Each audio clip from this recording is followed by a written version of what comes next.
organic synthesis, mechanism of organic reactions,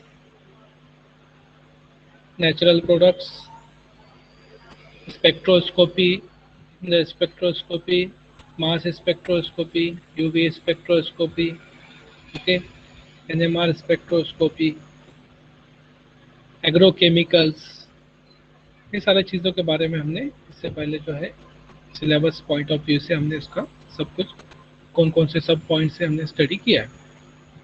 अभी real topic को हम जो है स्टार्ट करते हैं।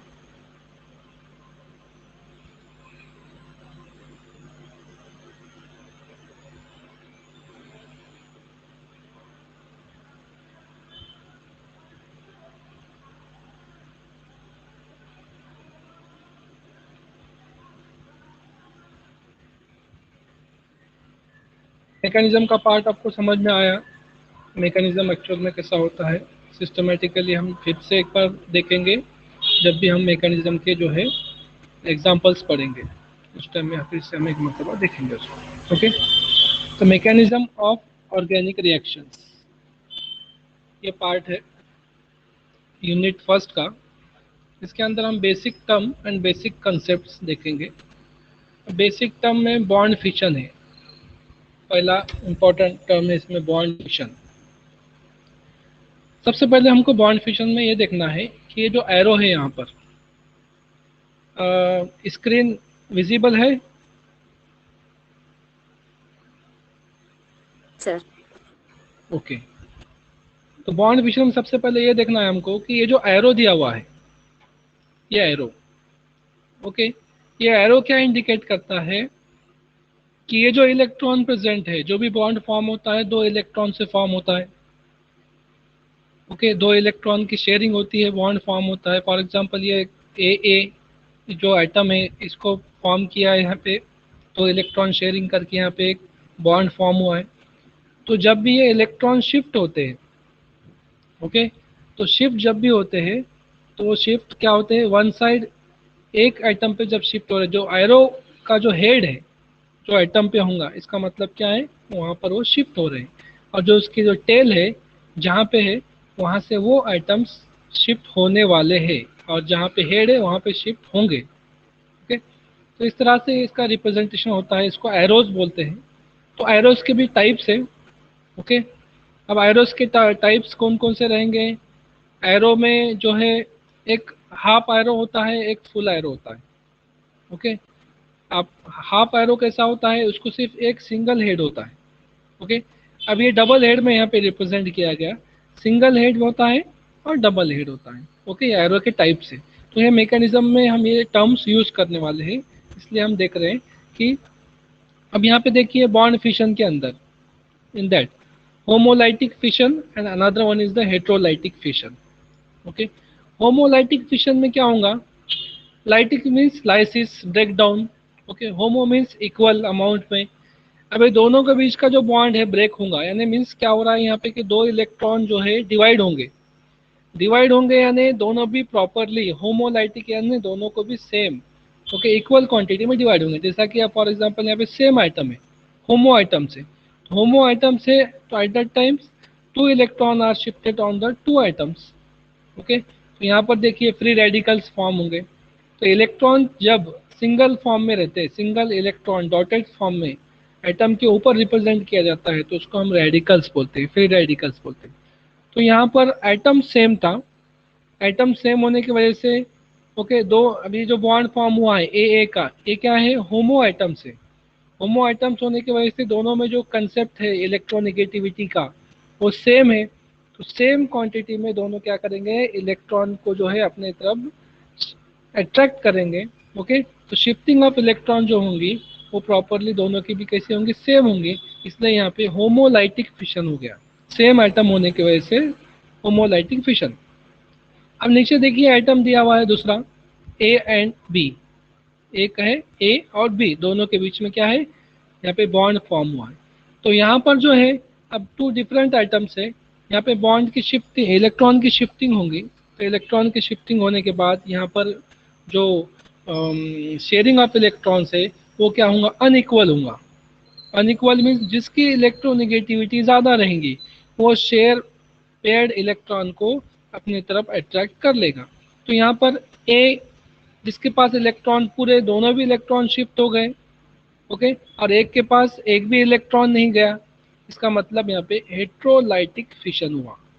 हेट्रोलाइटिक मीन्स यानी भेदभाव, यहाँ पर दोनों को समान नहीं मिला, ओके, इक्वल सेपरेशन नहीं हुआ। क्या होगा, नॉन इक्वल सेपरेशन हुआ, यानी one atom get the both the electrons and one atom get the none of the electrons, okay.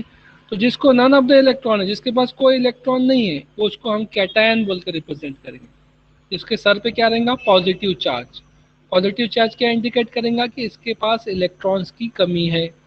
Positive charge क्या इंडिकेट करेंगे, कैटायन। और कैटायन का मतलब क्या होता है, उसके पास इलेक्ट्रॉन्स की कमी है। हमने इससे पहले देखा है, इलेक्ट्रोकेमिस्ट्री में भी हमने स्टडी किया है। इलेक्ट्रोकेमिस्ट्री में क्या होता है, फॉर एग्जांपल फेरस आइटम है, तो फेरस ने अपने पास का इलेक्ट्रॉन दिया, जैसे ही इलेक्ट्रॉन दिया ये फेरस प्लस बन गया, दो इलेक्ट्रॉन दिया फेरस 2 प्लस बन गया। इसका मतलब क्या है, उसके बाद जितने इलेक्ट्रॉन की कमी है उतने उस पर चार्जेस आएंगे। जैसा कि यहाँ पे शेयरिंग, अनइक्वल शेयरिंग हुई इलेक्ट्रॉन्स की, वो बी वाले आइटम ने पूरे इलेक्ट्रॉन्स ले गया, इसलिए उस पर माइनस चार्ज आ गया। और ए वाले के पास आइटम नहीं है, उसका भी एक इलेक्ट्रॉन था शेयरिंग के अंदर, वो इलेक्ट्रॉन भी बी ने लेकर चला गया, यानी एक इलेक्ट्रॉन कम हो गया, इसलिए उस पर चार्ज आ गया एक प्लस चार्ज। मीन्स ये क्या बन गया, कैटायन फॉर्म हो गया। और दोनों भी इलेक्ट्रॉन बी ने ले गया तो बी के ऊपर नेगेटिव चार्ज आ गया। मीन्स नेगेटिव चार्ज के अंदर क्या होता है, दो इलेक्ट्रॉन्स होते हैं। तो ये बन गया अनायन और एक बन गया कैटायन। तो इस तरह से बॉन्ड का फिशन होगा, यानी जो भी मैकेनिज्म के अंदर जो भी हम पढ़ेंगे, तो बॉन्ड जो ब्रेक होंगे तो बॉन्ड को इस तरह से हम पढ़ेंगे।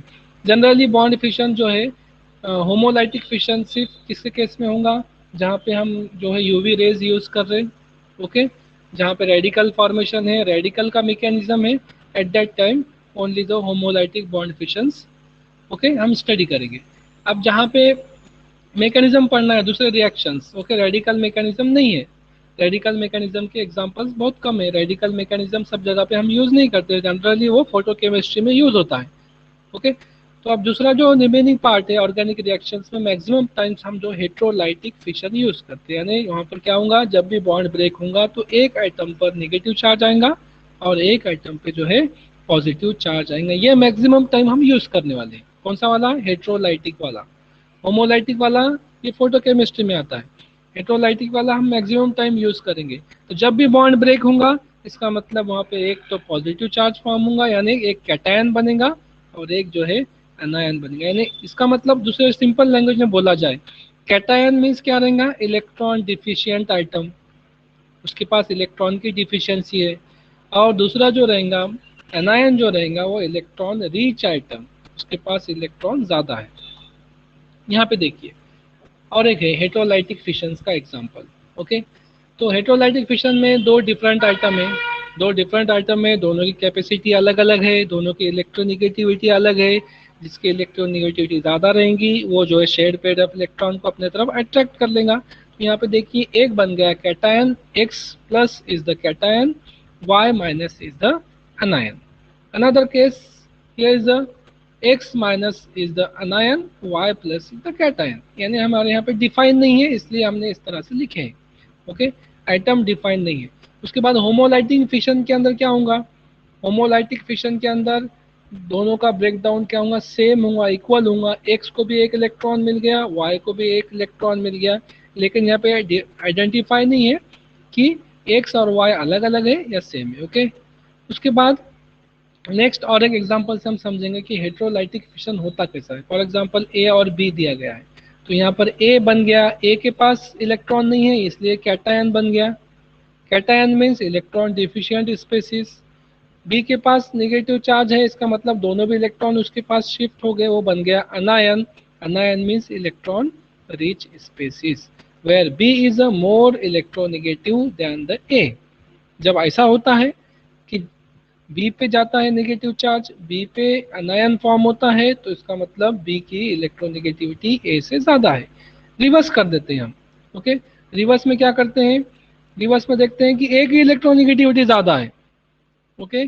सेम एग्जांपल है, हम क्या इमेजिन करते हैं कि ए की इलेक्ट्रोनेगेटिविटी ज़्यादा है, मीन्स क्या हो गया, ए पे नेगेटिव चार्ज चला गया, बी क्या बन गया, बी बन गया इलेक्ट्रॉन डिफिशिएंट, ओके। तो ऐसे केस के अंदर हम क्या बोलेंगे, B is the less electronegativity compared to A, means when the A is a more electronegative atom, okay, at that time both the electrons are shifted on the A and it appears in the form of anion and it is a electron rich species.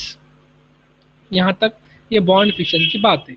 क्यों पढ़ रहे हैं? Mechanism में bond break होंगे कि तो mechanism में हमको सिस्टमैटिकली रिप्रेजेंटेशन ऑफ बताना है कि how bond break and how new bond form.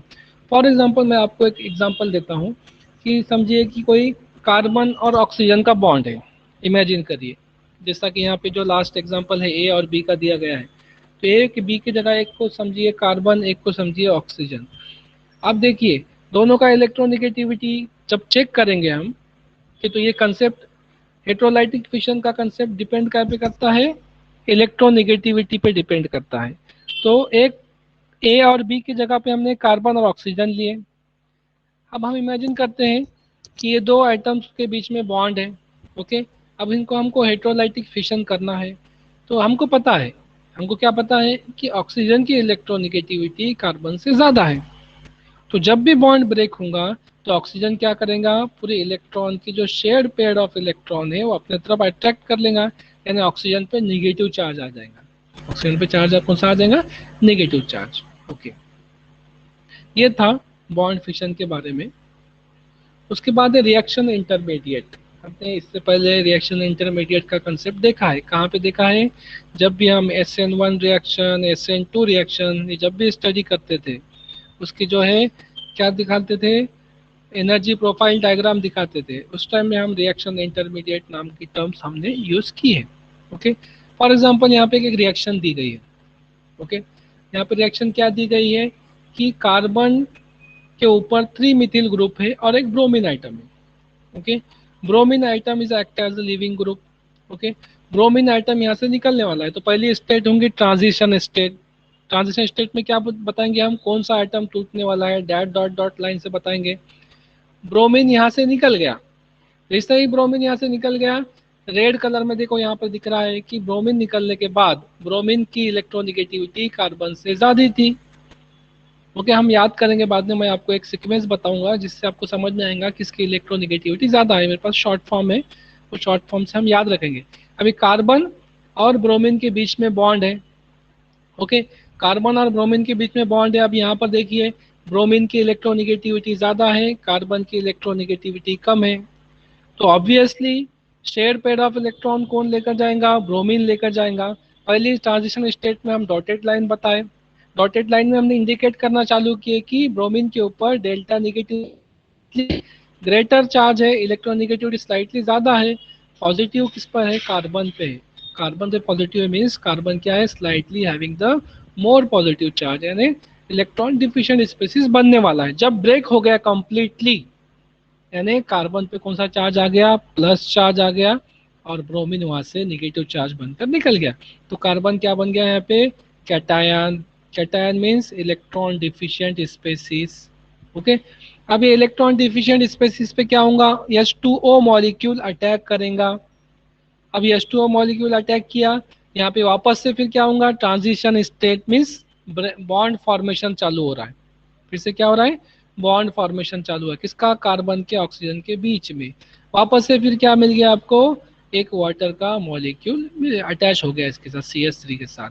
और ट्रांजिशन स्टेट आई, H2O का OH यहाँ से निकलेगा और इस तरह से आपको क्या मिलेगा? ब्रोमीन के जगह पे OH ग्रुप आ गया. अभी इसका हमको इतना कुछ भी याद नहीं रखना है. हमको सिर्फ इसमें से ये याद रखना है कि ट्रांजिशन स्टेट के बाद हमको इंटरमीडिएट मिला. हमको क्या याद रखना है इसमें कि पहले ट्रांजिशन स्टेट हुई. Transition state means completely bond break होने से पहले एक स्टेप आती है, डॉटेड लाइन से इंडिकेट करते हैं, उसको बोलते हैं हम ट्रांजिशन स्टेट. उसके बाद हमको इंटरमीडिएट मिला, इंटरमीडिएट मिल गया. अब वो इंटरमीडिएट ये क्या है? रिएक्शन इंटरमीडिएट है. ये क्या है? Reaction intermediate. जैसा कि यहाँ पे देखिए हमने इससे पहले भी देखा है. क्या देखा है इससे पहले? जब भी हम जो है SN1 SN2 रिएक्शन की जो है एनर्जी प्रोफाइल डायग्राम देखते थे, क्या देखते थे? रिएक्टेंट है, स्टार्ट हो रहा है, एक हाइट पे पहुंचा, दैट इज ट्रांजिशन स्टेट. ये डॉटेड लाइन मीन्स क्या है? ये ट्रांजिशन स्टेट. उसके बाद इंटरमीडिएट में गया, इंटरमीडिएट में क्या है, ये जो रेड कलर का जो कंपाउंड है, okay, CH3 plus plus charge वाला ये बन गया इंटरमीडिएट। वापस से OH2O उसको अटैच हो गया, यानी ये जो ग्रीन कलर की नेक्स्ट वाली जो है, ओके, ये जो ट्रांजिशन स्टेट है वो हो गई। उसके बाद प्रोडक्ट बन गया, फिर वापस से प्रोडक्ट की एनर्जी कम हो गई, यानी ये रिएक्शन इंटरमीडिएट है, यानी मैकेनिज्म के अंदर ये पार्ट आएगा, ओके। रिएक्शन इंटरमीडिएट बनेगा, बॉन्ड फिशन होगा, बॉन्ड फिशन होने के बाद रिएक्शन इंटरमीडिएट वहाँ पर बनेगा। तो इस तरह से ये जो है हमने पार्ट हमने देखा है। उसके बाद है इलेक्ट्रोफाइल एंड न्यूक्लियोफाइल्स।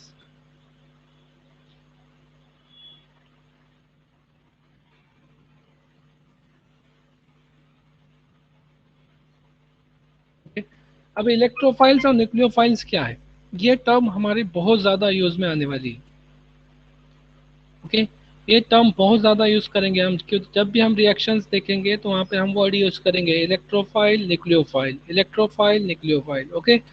तो सिंपल लैंग्वेज में समझ लो कि न्यूक्लियोफाइल किसको बोलेंगे, न्यूक्लियोफाइल इसको बोलेंगे जिसके पास इलेक्ट्रॉन ज़्यादा होते हैं, electron rich species is the nucleophile. Electrophile किसको बोलेंगे, इलेक्ट्रॉन डिफिशिएंट स्पेसिस, यानी जिसके पास इलेक्ट्रॉन की कमी है उसको बोलेंगे इलेक्ट्रोफाइल, जिसके पास इलेक्ट्रॉन ज़्यादा है उसको बोलेंगे न्यूक्लियोफाइल, ओके। तो nucleus loving, nucleophile means nucleus loving, electrophile means electron loving. अब इलेक्ट्रॉन को लविंग कौन करेगा, जिसके पास इलेक्ट्रॉन की कमी है वो इलेक्ट्रॉन को लविंग करेगा, ओके। यानी जिसके पास इलेक्ट्रॉन डिफिशिएंट है वही इलेक्ट्रॉन लविंग रहेगा, जो इलेक्ट्रॉन रिच रहे, ओके, वो न्यूक्लियस लविंग रहेगा। और उसके ऊपर देखिए न्यूक्लियोफाइल के ऊपर चार्ज कौन सा रहेगा, नेगेटिव चार्ज रहेगा। इलेक्ट्रोफाइल इलेक्ट्रॉन डिफिशिएंट स्पेसिस है, डिफिशिएंट है, उस पर चार्ज कौन सा रहेगा, पॉजिटिव चार्ज रहेगा, okay. Non non bonding electron pair, उसके ऊपर इलेक्ट्रॉन पेयर अवेलेबल रहेंगी। अब मैंने बताया था कि नेगेटिव चार्ज अगर जो हम लिखते हैं इसका मतलब क्या है, उसके ऊपर एक पेयर है, यानी उसके ऊपर दो इलेक्ट्रॉन्स है। तो एग्जांपल दिया गया है यहाँ पे न्यूक्लियोफाइल का, CH3O minus, CH3O minus, minus means इसके ऊपर दो इलेक्ट्रॉन्स एक्स्ट्रा है। तो दूसरा है CH3NH2, CH3NH2 के ऊपर क्या है, यहाँ पर एक लोन पेयर दी गई है, मीन्स इसका मतलब क्या है, ये एक निगेटिव बना सकते हैं हम इसको। तो ये क्या बोल के काम कर सकता, nucleophile, nucleophile is the electron rich species. Electrophile, electrophile में क्या रहेगा, इसके पास जो है have an electron withdrawing groups that puts an atoms, okay, उसके पास प्लस चार्ज रहेगा। जैसा कि यहाँ पे कार्बोनिल कार्बन है, देखिए अभी कार्बोनिल कार्बन में मैं आपको बताया, क्या बताया कि जिसकी इलेक्ट्रोनिगेटिविटी ज़्यादा उसकी तरफ electron share, pair of electron की क्या होंगी, शिफ्टिंग होंगी। ऑक्सीजन इलेक्ट्रोनिगेटिव है, कार्बोनिल कार्बन की बात कर रहा हूँ, तो ऑक्सीजन पे क्या जाएगा, नेगेटिव चार्ज, कार्बन पे कौन सा चार्ज आएगा, पॉजिटिव चार्ज। तो कार्बन को क्या बोलेंगे हम, इलेक्ट्रॉन डिफिशिएंट, और इलेक्ट्रॉन डिफिशिएंट है इसका मतलब क्या है, वो इलेक्ट्रोफाइल है, ओके, वो इलेक्ट्रोफाइल है। एग्जाम्पल दिए गए यहाँ पे देखिए, CCl carbon chloride, carbon bromide, okay, RI molecule with carbonyl carbon, यहाँ पे एग्जाम्पल दिए गए। ये सारे एग्जाम्पल्स हमको समझने के लिए है कि इलेक्ट्रोफाइल कौन से हो सकते हैं, ओके। अब इलेक्ट्रोफाइल में यहाँ पे एग्जाम्पल्स में क्या दिया गया है, RCl, RBr, RI, ओके। तो ये ग्रुप्स क्या है, यहाँ पे इलेक्ट्रोफाइल बोलकर काम करेंगे। R ग्रुप जो रहेगा यहाँ पे क्या बन के काम करेगा, इलेक्ट्रोफाइल, R ग्रुप रहेगा इलेक्ट्रोफाइल। सेकंड में मॉलिक्यूल विथ कार्बोनिल कार्बन, यहाँ पे कार्बन क्या बोल के काम करेगा, इलेक्ट्रोफाइल बनकर काम करेगा, okay. Second molecule with C double bond O bond, यानी कार्बोनिल कार्बन जितने भी रहेंगे उसके अंदर कार्बन जो है इलेक्ट्रोफिलिक सेंटर, इलेक्ट्रोफाइल बोलकर काम करेगा। न्यूक्लियोफाइल जो भी एग्जांपल रहेंगे, जैसा CH3O माइनस मिथॉक्साइड ग्रुप, ये न्यूक्लियोफाइल है, ओके। CH3CH2 माइनस न्यूक्लियोफाइल है। साइनाइड CN माइनस न्यूक्लियोफाइल है, ओके। उसके बाद Br माइनस न्यूक्लियोफाइल है। मॉलिक्यूल विथ न्यूट्रल आइटम, जैसा कि अब इस पे अगर जो चार्ज नहीं बताया हम, न्यूक्लियोफाइल को, न्यूक्लियोफाइल दो तरीके से होते हैं, एक तो उस पर चार्ज होता है, एक तो उस पर चार्ज नहीं होता है। अभी चार्ज है तो क्लियरली इंडिकेट किया गया है कि माइनस चार्ज से, जैसा कि CH3O माइनस पे क्लियरली इंडिकेट है निगेटिव चार्ज, ग्राउंड करके बताया है, यानी चार्ज स्पेसिस है। दूसरी स्पेसिस रहेंगी जिसपे चार्ज नहीं रहेगा, इसका मतलब वहाँ पे लोन पेयर ऑफ इलेक्ट्रॉन है। वहाँ पे क्या है, लोन पेयर ऑफ इलेक्ट्रॉन। जैसा कि देखिए NH3, इसके ऊपर लोन पेयर ऑफ इलेक्ट्रॉन, तो ये न्यूक्लियोफाइल बोलकर काम करेगा। PPH3, इस पे लोन पेयर ऑफ इलेक्ट्रॉन है, ये न्यूक्लियोफाइल बोलकर काम करेगा। H2O एग्जाम्पल है, उस पर ऑक्सीजन पे क्या है, लोन पेयर ऑफ इलेक्ट्रॉन है, ये न्यूक्लियोफाइल बोलकर काम करेगा। यानी इलेक्ट्रॉन रिच स्पेसिस जो भी रहेंगे वो न्यूक्लियोफाइल बोलकर काम करेंगे, और जो इलेक्ट्रॉन डिफिशिएंट है वो इलेक्ट्रोफाइल बोलकर काम करेंगे। ये बात को आप समझ लो, कि जितना क्लियर होगा उतना हमको जो है रिएक्शंस के अंदर आसानी जाएंगी। इसी में किसी को डाउट है तो प्लीज पूछिए।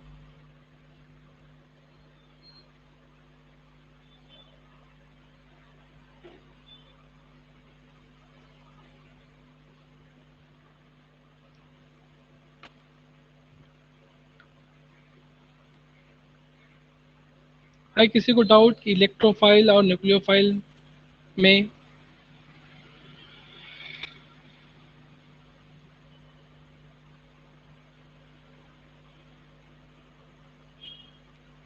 ओके ठीक है, चलिए कोई प्रॉब्लम नहीं। तो इतना पार्ट, ये बहुत इंपॉर्टेंट पार्ट था। ओके, ये हमको समझना है इलेक्ट्रोफाइल न्यूक्लियोफाइल। अभी आपके पास नोट्स भी है। ओके, आपके पास नोट्स है, नोट्स के अंदर भी ये पॉइंट्स दिए गए हैं। नोट्स कौन से है, देखिए आपके आपके पास ये मैकेनिज्म ऑफ ऑर्गेनिक रिएक्शन बोलकर नोट्स है, उसके अंदर पॉइंट्स दिए गए, कर्व आयरो। ओके, उसके बाद आयरो दिया गया है, देखिए यहाँ पे arrow, curve arrow, single headed arrow, double headed arrow. Okay, किसको बोलेंगे। उसके बाद बाकी के पॉइंट जो है हमारे पढ़ना बाकी है अभी। तो ये नोट्स मैंने आपको, ये आपको मिले हैं नोट्स ऑर्गेनिक के? सर हाँ, नहीं मिले सर। Okay okay.